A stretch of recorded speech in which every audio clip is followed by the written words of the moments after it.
Alright, so good day po sa ating lahat. For today's video ay mag-ayos tayo ng motor.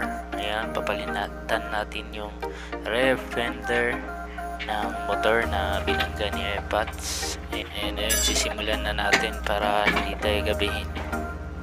Kaya nahihirapan akong magbaklas sa shock niya. Dahil kailangan tanggalin yan bago matanggal yung rear fender. So nabaklas ang kanyang napaluto sa likod. And ayan, papalitan natin ng bago.